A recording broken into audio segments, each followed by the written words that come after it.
Quasimodo.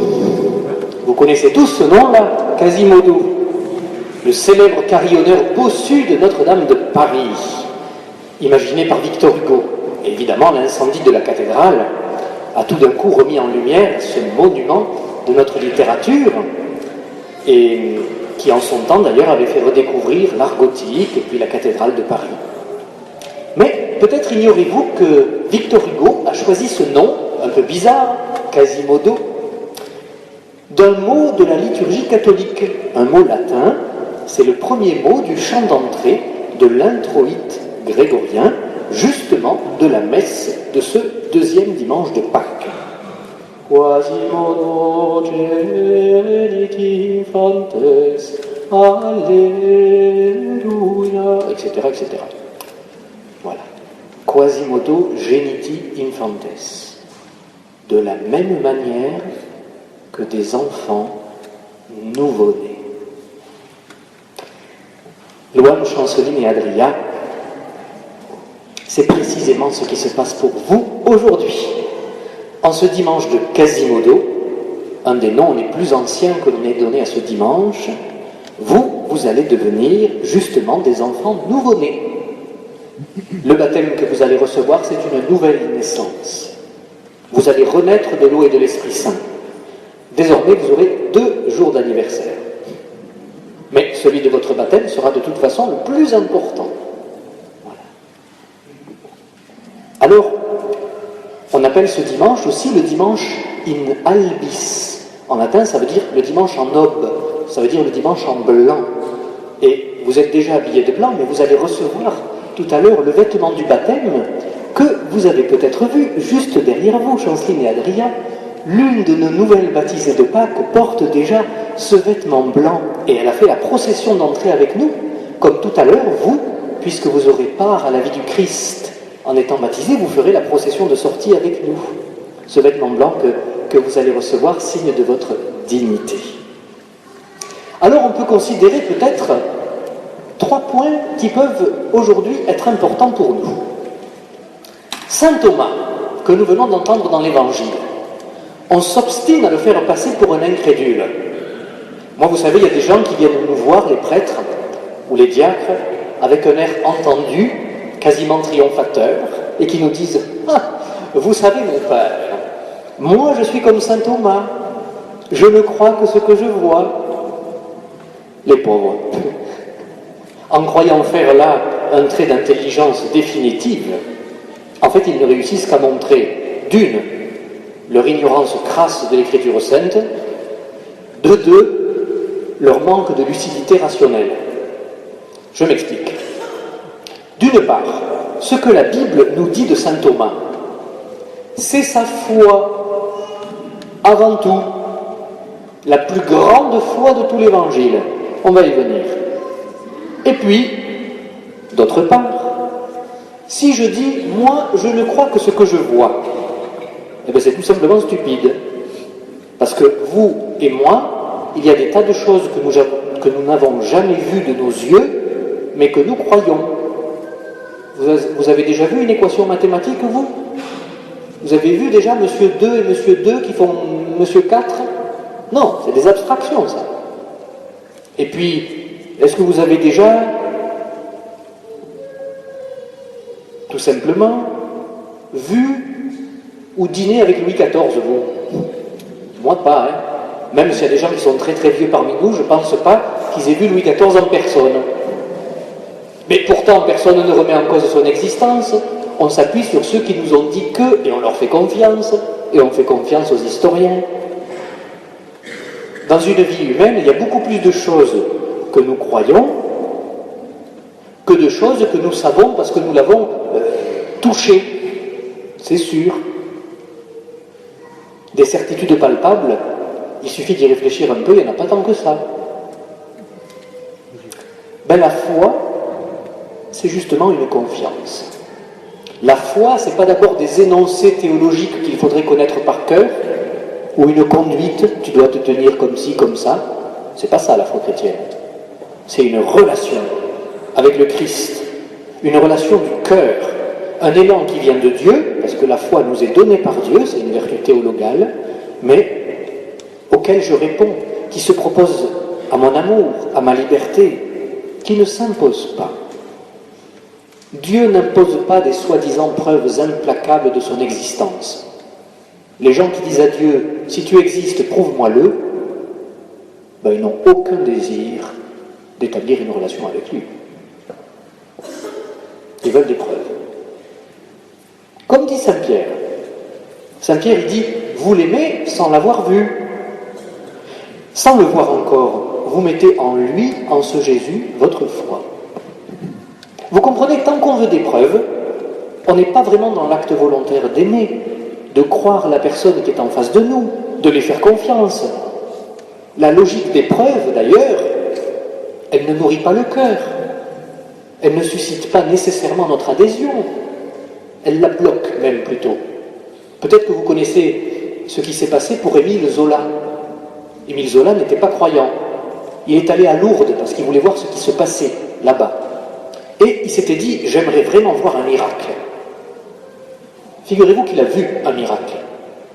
Un vrai. Ben, il n'a pas cru pour autant. Il n'a pas cru pour autant.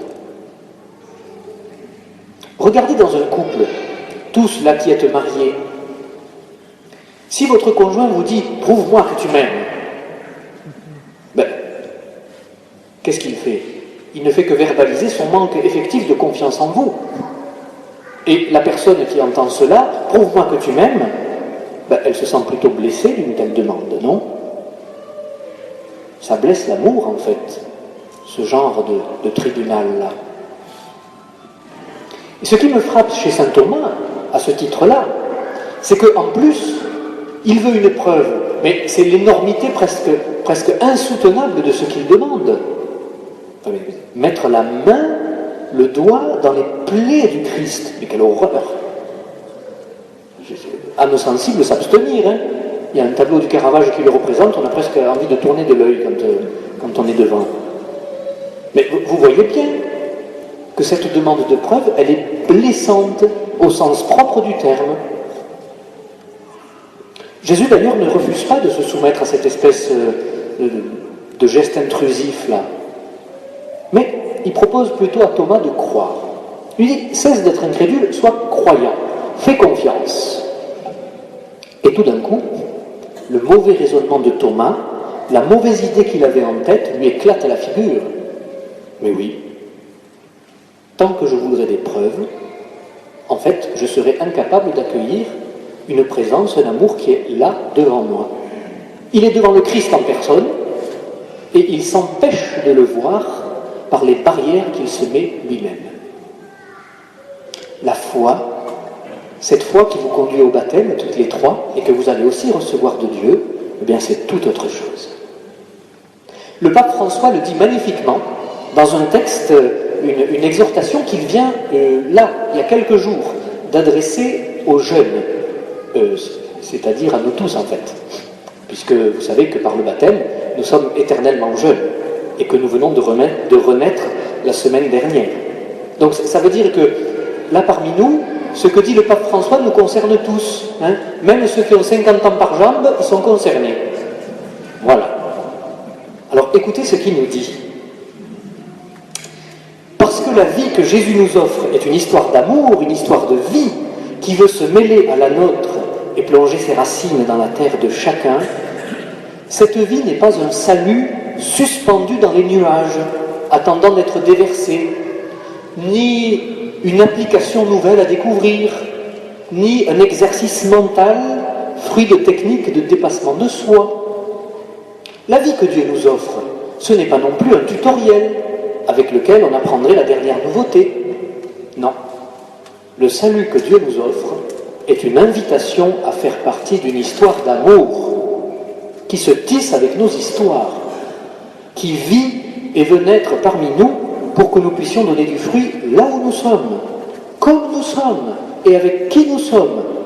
C'est là que le Seigneur vient planter et se planter en nous.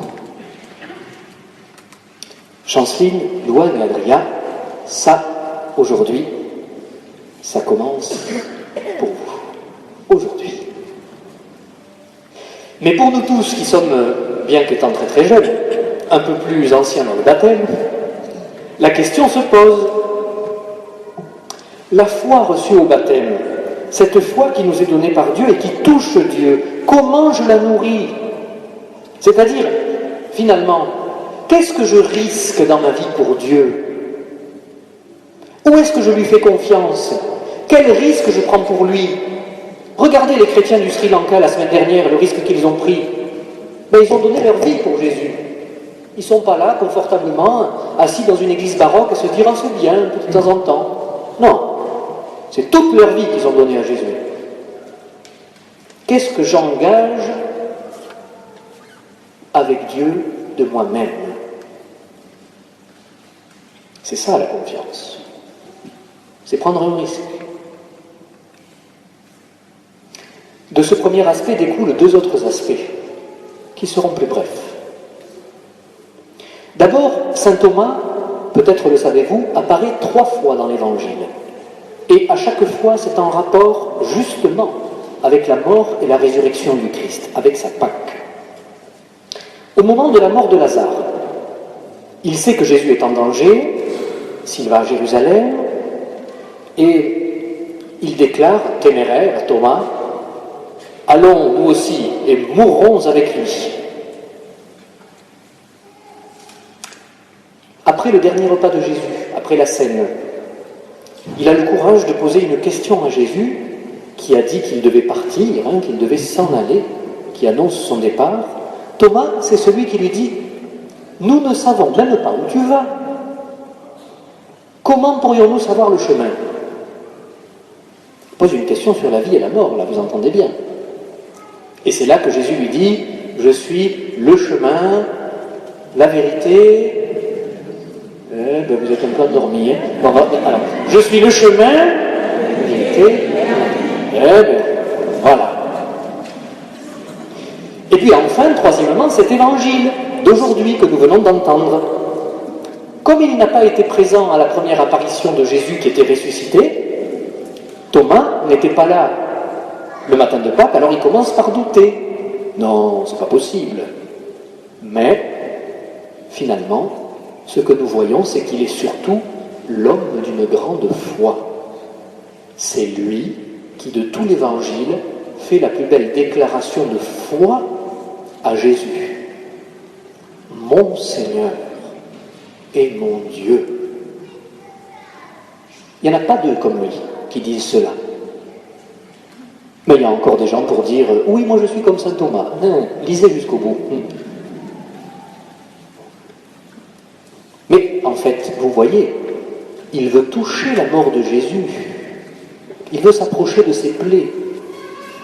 Il veut, d'une certaine manière, participer à la mort de Jésus. Parce qu'il a fait l'expérience que c'est le seul moyen d'avoir part à sa vie. Thomas, il a l'intuition et finalement, il le vit que pour vivre avec Jésus, il faut d'abord mourir à quelque chose.